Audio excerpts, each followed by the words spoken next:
Welcome back to Timo's Dinky and Diecast. Today I'm going to be doing a Corgi toy. It's a Mercedes-Benz 220 SE Coupe. And here it is. I got this in a lot of a whole bunch of toys. This one is obviously missing the trunk lid or boot lid. And the windshield is cracked. It's also heavily scratched, which wouldn't bother me, but it has a big crack in it. And also, if you look in the boot or the trunk, you're going to see that part of the windshield is broken in the back. Part of it is probably the spring for that the trunk lid. So I'm going to have to order a trunk lid, and I'm going to have to order a windshield to do this car. So here you can see now the condition. We have a look at it. It's scratched up a fair bit, but I don't see any dents or any other damage. There you can see the Corgi Toys information. And it would be in nice condition if it had the trunk lid, but it doesn't. So I'm going to take off these rivets on the bottom. I'm using my Dremel tool with the tiny carbide burr, and here I'm taking off the back one. And the stupid thing is that I already thought of it. I didn't need to take the back one off because it doesn't actually go through a hole. You can see there I could have just slid it back under. So that was a big mistake on my part, so I pay for it by having to thread a hole in a part where there isn't really a post. So there's the base. It has wire springs that are captive.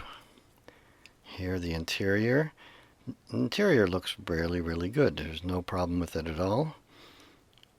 And obviously the windshield. It's in pretty rough shape, so I will be replacing that for sure. The rest of the body looks in pretty good condition.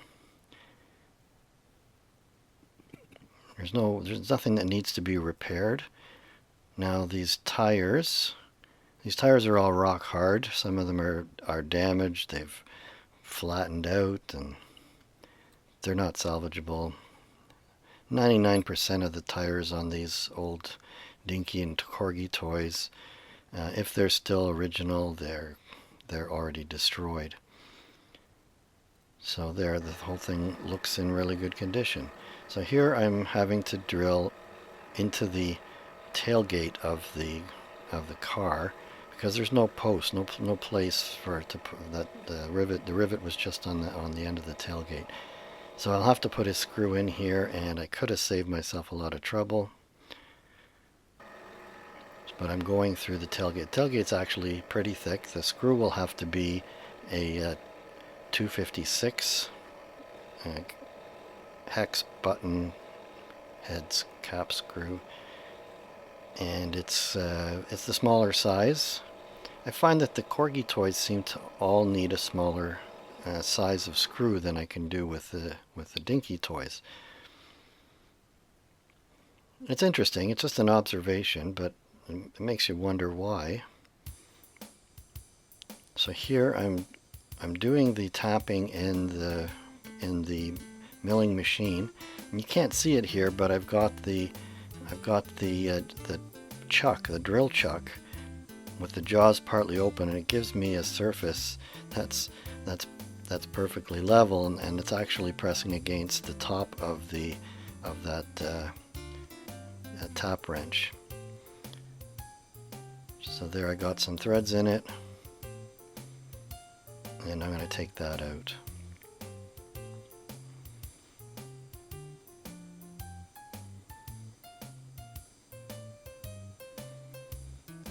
So there, I put a screw. Now I go to the front. There's a post in the front, which makes it simple. I just drill down in there, and then I'll be able to tap it out. Now you can see there's a big piece of plastic I put in there to hold the frame together while it was being clamped in the vise. So that's useful because it lets me clamp a little harder for this one. It was a difficult job. My tap hole went through the top, but it's on the top of where the trunk lid comes down anyway. It's not visible. and it's not hard for me to just fill that and paint over it. So I didn't do the thread on the milling machine all the way as deep as I could, so I'm doing that now by hand. It's a very, very tiny tap, and this is a very high quality one, and thank goodness, because I'd probably break it by now if it was something cheap.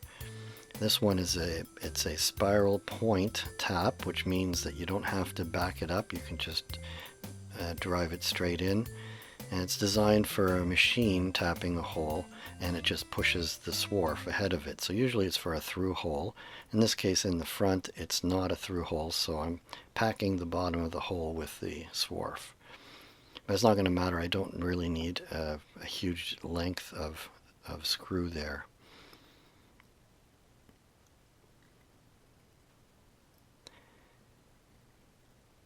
So with this work done, the rest of it becomes pretty simple.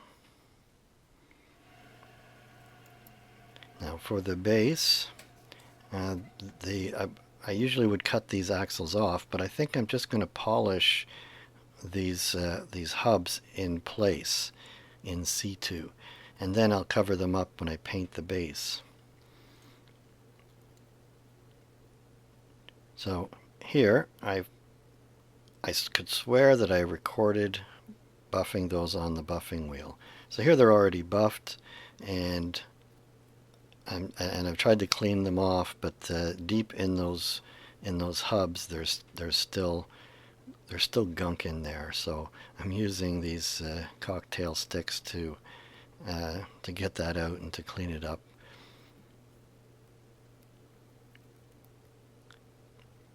The hubs are really actually in pretty good condition to start with, so that's why I didn't want to take them out. And then this toy is one then afterwards I'll be able to actually give to a child one day, and it's not going to come apart, and the child won't swallow the little bits that I usually have on my restored cars. So here's a bag of some parts that I ordered from Model Supply, Steve Flowers, and this is the trunk lid. So I'm pretty pleased with that. It fits right away. It fits quite nicely. So it's a good casting. Of course, these castings, they're made of white metal. It's very soft, so you kind of have to be careful working with it. But it's good. So now to clean off the paint, I put it into this old box that had screws in it once upon a time, and then it goes into the backyard. It's in a bigger bin so it doesn't splash over onto the deck, and that's boiling water, and then I follow that up with some caustic soda, and that's usually good enough to get all of the paint off, and it's very fast, and it's a relatively clean way of stripping the paint. So there was no adventures there. It came off pretty cleanly, and I rinsed them off in the bathroom sink. Now on the back, there's some flaws in the casting, and I won't be able to get all of them off. There's something. It's like there was, instead of a small piece of sprue, they had like a long piece of sprue, and they just break it off and then paint over it. And because it's the rear bumper, I wanted to clean that all up. There's a bit underneath the license plate that's hard to get at, so I don't think it's going to be noticeable once there's a coat of paint on it. So now for the trunk lid, you can see when I file it, it makes this semicircular ring. So there's kind of a hollow in the center of it. So I'll take the rest of the burrs off, and then I've got to I got to make it flat. I'm not going to file it all down flat. It might become too thin or the wrong height at one side or the other. It's pretty good now, so I'm going to use spot and glaze putty to fill in that hollow spot. This stuff is pretty good for repairing these models before they've been painted. You can't put this stuff over paint because it's gonna melt the paint and spoil whatever primer that you've put there, and you'd have to spray it all over again anyway. So it's only for for pre-painting. So there I have it, and nice and just filling the space, so minimum that I have to sand off of it. And after sanding for a while, there we go. So that looks pretty good. I think once there's paint on that, it will look good. So now I'm using tape, and a little bit tricky. I cut a slit there so that I could go in behind the hub and then push the tape over top of the hubs. So I did this for all 4 of them, as you can see.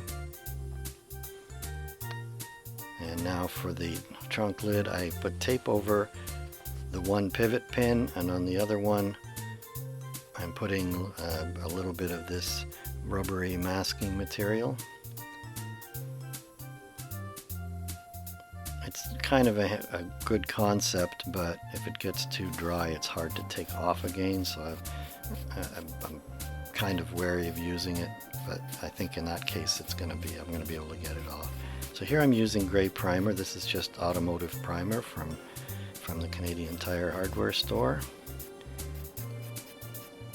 And that's right now, that's the only primer I can get. I probably should get some primer and do it with the airbrush, and then it would be finer, but I don't have anything right now. So this one's pretty good, and I'm happy with the results. It doesn't pile up on the model much. Not quite as good as a Tamiya primer, but it's pretty reasonable.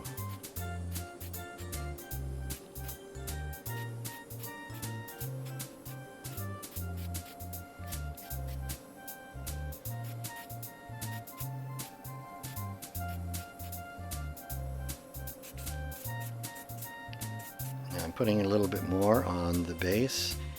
I want to get it all full coverage with all that lettering. And the other thing is the base, the gray, I've sprayed over top of it here with a clear coat. It's a matte clear coat because I didn't have a satin one handy, but I put a matte clear coat on it, and I'm going to use that as the base color because the base color in fact was gray, and so that saves a step. I clear coat the primer and it looks perfect. So now, while I'm at it, these are the tires I'm using. I linked to them below. These are smaller than the ones that are usually, or no, wait a minute. Yeah, I think these are the ones, I think they're smaller than the ones I use on the Dinky toy. I'll check that, and it'll say on the screen just now which size they are. And there, it's got beautiful spring action. Didn't have to take any of that apart. So now the interior, all I did was I cleaned it up under the sink.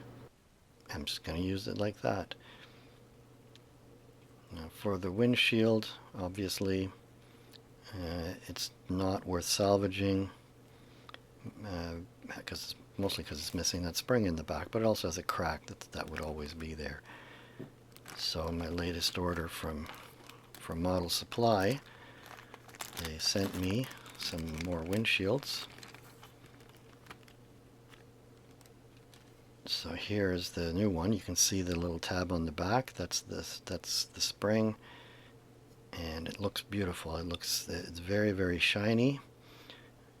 I'm not going to have to dip this in any floor polish. This looks like factory quality, I would say. It's very, very good. There's a little bit of flash where the sprue was connecting to the thing, and I just cut a little tiny bit off. And none of that should be visible in the final model. So here I've got an empty bottle, and I'm going to mix up, these are Vallejo paints. I have the metallic paint on the left, and this is a darker blue paint. And I'm going to mix these together to give me a little bit darker than the metallic blue that's in the bottle. And of course the price is, it's not going to be quite as metallic as it would be if I just used straight metallic paint.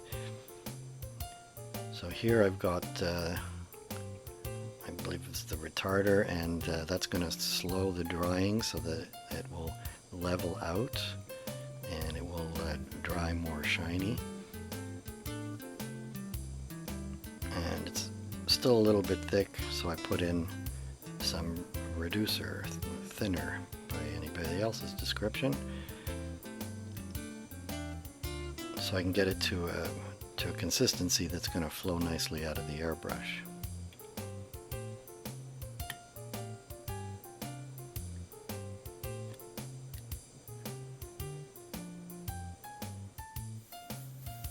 So back to the spray booth, doing a test.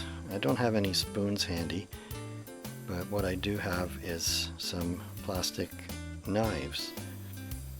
So I'm just testing that the airbrush is spraying properly, and I start with the inside of the trunk lid just to make sure that it's spraying the way I want it to, and it certainly is. It's spraying beautifully.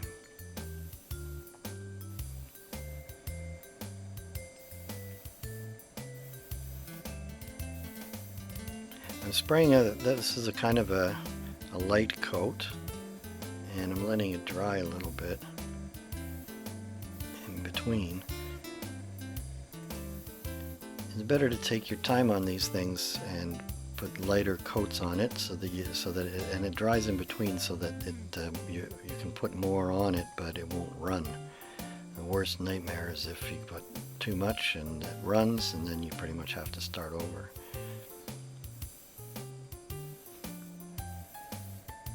So the brush is spraying beautifully, as you can see here.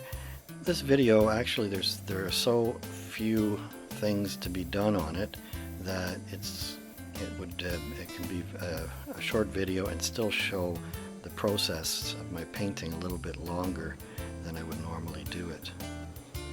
So here's been painted, and now I've got to paint it. This is like a restoration, so I'm trying to get exactly the same paint, trim, and everything as was on the original toy.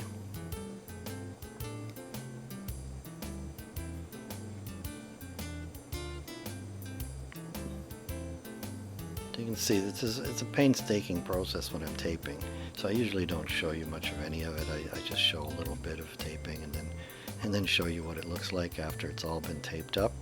And you can see the bumper is what's left there, and then there's rails along the quarter panels, or along the rocker panels, and then the front I've left the whole grille so that it can be painted with the silver paint. So here it's been in the spray booth, and then I've got to take off all of this tape.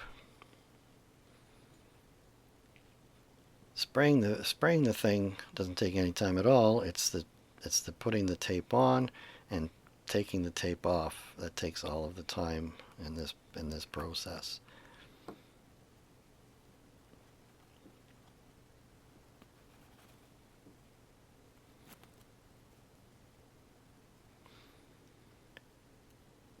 So I've jumped ahead.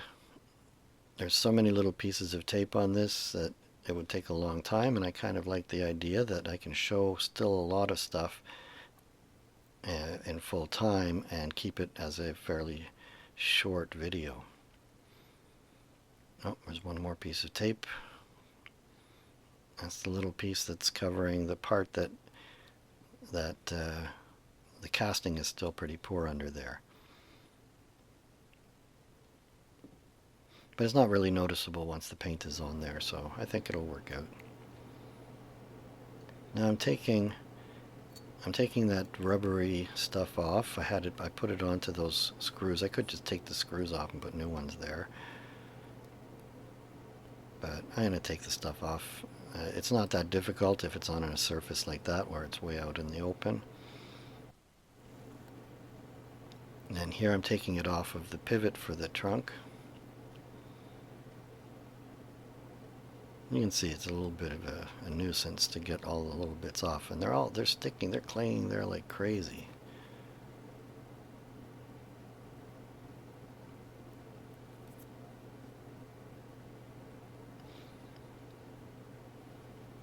Now these Mercedes Benzes, I remember these, and they're still driven around a lot. They're very collectible. They're also one of these cars that, when they made these things in the 60s, they were absolutely indestructible. So they lasted forever, and so people I would drive them and drive them and drive them. Of course, when I was a child, my issue was I didn't really like them because I didn't like that grill on the front. It just didn't look good to me.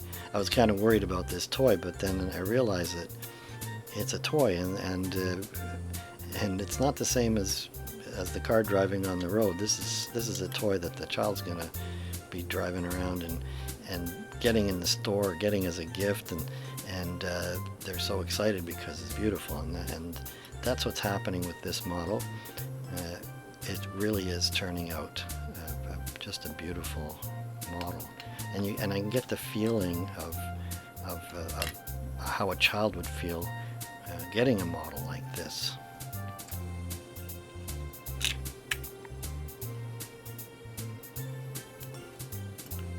So you can see it's a pretty straightforward model, everything about it. The only thing was that I had to buy that trunk lid and fix it up a little bit, but the rest of the model, everything was fairly easy to take apart and fairly easy to restore.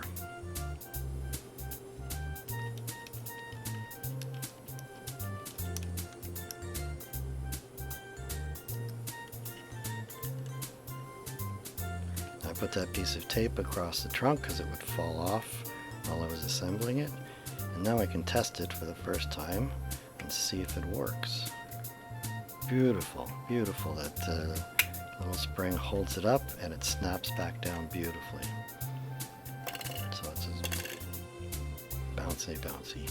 So just to remind you of what we started out with, it's looking in well played with condition. That's what it looks like now. So I think that's beautiful. If I was a child getting a toy, I would say, wow, what a fantastic toy. This is just great. So I hope you enjoyed this episode of Timo's Dinky Detailing, or Timo's Dinky and Diecast. It's hard to unlearn that. If you enjoyed the show as well, then please remember to subscribe and like. Also hit that thumb, and then share it with any friends that you may have.